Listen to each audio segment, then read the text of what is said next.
हमारा देश 200 वर्ष तक गुलाम रहा अंग्रेजों का। जब अंग्रेज आए थे तो हम लोग पूरे दुनिया का 24% उत्पादन हम लोग करते थे, और जब वो हमें छोड़ के गए तो हम 4% से भी कम करते थे उत्पादन। उसके बाद उन्होंने हमें तोड़ दिया, हिंदू मुसलमान में बांट दिया, पाकिस्तान अलग हो गया, हिंदू अलग हो गए। और हिंदुओं ने, जो हमारे राष्ट्र निर्माता थे, उन्होंने ये नहीं बोला कि भारत जो हिंदुओं के लिए, उन्होंने बोला भारत सबके लिए। पाकिस्तान बना था मुसलमानों के लिए, ठीक, और वो भी सारे मुसलमानों के लिए नहीं। बहुत सारे मुसलमान थे जिन्होंने कहा कि हम भारत के, हम भारत में ही रहेंगे, और वो यहां पर रहे। अबुल कलाम आजाद जैसे नेता थे जिनके। और जो पाकिस्तान धर्म के नाम पर अलग हुआ था, उसके 2 टुकड़े हो गए। बांग्लादेश उनसे बन गया, हिंदुस्तान नहीं टूटा, हिंदुस्तान बढ़ गया। हमारे देश में सिक्किम आकर के जुड़ा, गोवा हमारे यहाँ 1967 में जुड़ा। तो हमें ये सारी चीजें समझनी चाहिए।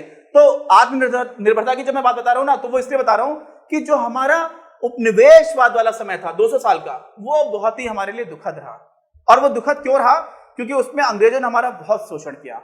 हमारे यहाँ पर अलग अलग तरह की यातनाएं दी, हमारे किसानों से पैसे लूटे, जमींदारी प्रथा जैसी प्रथाएं स्टार्ट की, जिसमें जमींदार पूरा किसान से पैसा ले लेता था, किसान बेचारा सूदखोर लोगों से पैसा लेकर के पूरे जीवन भर कर्जा नहीं चुका पाता था। तो इस तरह की बहुत ही बुरी हालत, बहुत ही पीड़ाजनक स्थिति से हमारे देश के लोग गुजरे हैं, जो हमारी पुरानी पीढ़ियां थी अंग्रेजों के समय। तो उन्होंने ये देखा कि यार ये सब हुआ क्यों? आखिर ये सब इसलिए हुआ क्योंकि हम लोग आत्मनिर्भर नहीं थे। आत्मनिर्भर का मतलब क्या हुआ? कि हम लोग सेल्फ रिलायंट नहीं थे। रिलायंस नाम की एक कंपनी आज भारत की सबसे बड़ी कंपनी मानी जाती है, वो मुकेश अंबानी जी उसके अभी चेयरमैन है। तो सेल्फ रिलायंस का मतलब क्या हुआ? आत्मनिर्भर। मतलब कोई भी चीज ऐसी ना हो जिसके लिए हमें किसी दूसरे देश से भीख मांगनी पड़े। भारत में बहुत समय तक बहुत सारी ऐसी चीजें थी जो बनती नहीं थी। तो हमारे नेताओं ने सोचा कि यार मान लो कोई ऐसी चीज है जो बहुत ही जरूरी है और हमारे देश में अगर नहीं बन रही है तो फिर में बहुत दिक्कत हो जाएगी। जैसे मैं आपको बताता हूं, मैं थोड़ा सा शायद कंफ्यूज हो रहा हूं। एक गेहूं की प्रजाति थी P480 नाम की। हमारे देश के महानतम नेताओं में से एक प्रधानमंत्री थे, दूसरे प्रधानमंत्री थे जिनका नाम था श्री लाल बहादुर शास्त्री। तो उन्होंने जय जवान जय किसान का नारा दिया था। और एक समय पर भारत में गेहूं का बहुत संकट आया, खाने का सामान भी हमारे पास ठीक से नहीं था। तो उन्होंने जब ये नारा दिया जय जवान जय किसान, तो वो भी सप्ताह में 1 दिन व्रत रहा करते थे। और उस टाइम पर हम लोगों ने अमेरिका से मांग की कि यार हमें ऐसा है, आप गेहूं दे दो। तो उन्होंने हमें P480 नाम का एक प्रजाति है गेहूं की, वो वाला गेहूं हमें भेजा था। और वो गेहूं वहां पर जानवर खाया करते थे, समझ रहे हैं आप? सूअरों के बाड़े हुआ करते थे, उनको वो गेहूं खिलाते थे। वो लोग इंसानों के लिए उस गेहूं का प्रयोग नहीं करते थे। और वो गेहूं हमें भेजा गया था, और हमारी मजबूरी थी क्योंकि हम लोग अपने ऊपर आत्मनिर्भर नहीं थे। हम किसी और के ऊपर निर्भर हो रहे थे, किसी और की तरफ हमें जाना पड़ रहा था, किसी और के सामने अपनी झोली फैलानी पड़ रही थी। तो हमारे नेताओं ने एक सोचा कि हमारी पंचवर्षीय योजनाओं में आत्मनिर्भरता को बहुत ज्यादा महत्व दिया जाए, हम किसी के सामने गिड़गिड़ाएंगे नहीं। और इसमें हम लोगों ने बहुत कोशिश की, बहुत दम लगाया, हमारे वैज्ञानिकों ने बहुत दम लगाया, हमारे कुछ बहुत महान नेताओं ने बहुत कोशिश की, हमारे कुछ IAS ऑफिसर्स ने बहुत कोशिश की, बहुत सारे लोगों ने बहुत मेहनत करने के बाद से फिर हमारे किसान भाइयों ने बहुत मेहनत की। फिर आती है ग्रीन रिवॉल्यूशन, जो हम लोग इसी चैप्टर में आगे अच्छे से पढ़ेंगे। लेकिन मैंने आपको थोड़ा सा ब्रीफ बता दिया कि आत्मनिर्भरता क्यों महत्वपूर्ण हो गई, क्यों जरूरी हो गई आत्मनिर्भरता।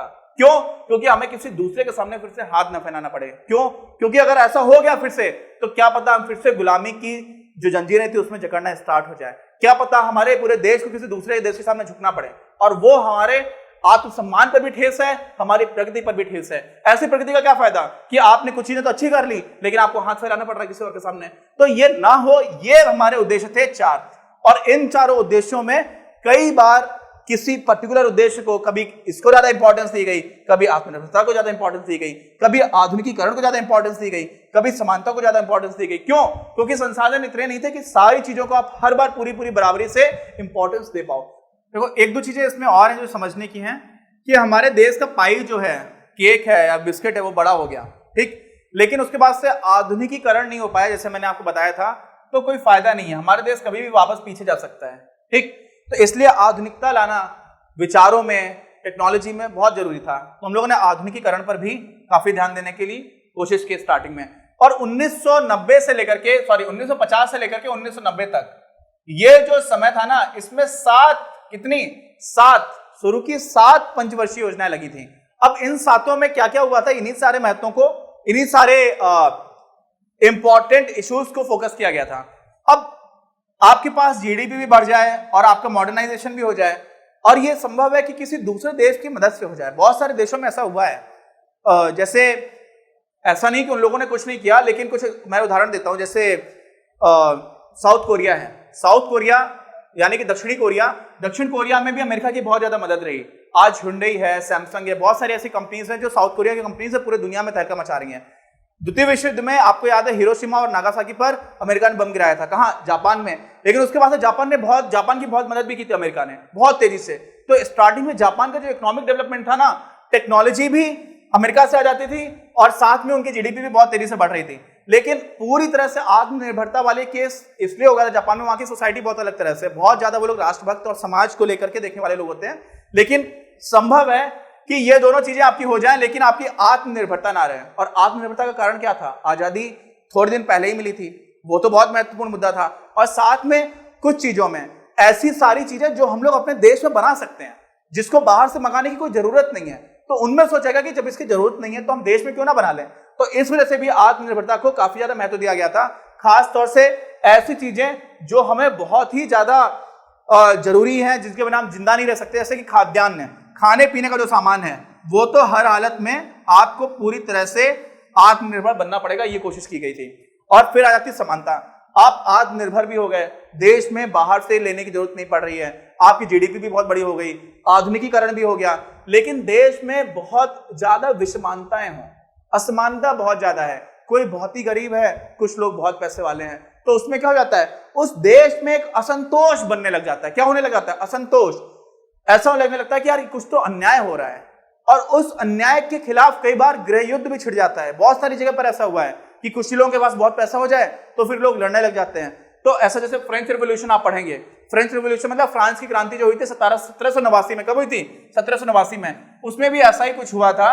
हालांकि तब लोकतंत्र नहीं था, लेकिन वैसे ही हालात बन गए थे। तो वो ना हो इसलिए समानता को भी बहुत ज्यादा महत्व दिया जाता है। तो हम लोगों ने ये सारी चीजें पढ़ ली। अब हम क्या पढ़ेंगे? अब हम ये पढ़ेंगे कि 1950 से लेकर के 1990 तक जो हमारी प्रारंभ की 7 पंचवर्षीय योजनाएं थी, उनमें अलग अलग क्षेत्र को, जैसे कि कृषि है, उद्योग है, सेवा क्षेत्र है, व्यापार है। मुख्य रूप से हम लोग पढ़ेंगे कृषि में, उद्योगों में और व्यापार में। इनमें कौन कौन सी योजनाएं बनाई गई, कौन कौन सी पॉलिसीज आई, और इन पंचवर्षीय योजनाओं के तहत कैसे कैसे उनमें कौन कौन सी प्रगति हुई, कहां पर कौन कौन सी कमियां रह गई। तो मुझे लगता है कि आपको ये सारी चीजें थोड़ी थोड़ी समझ में आई होंगी।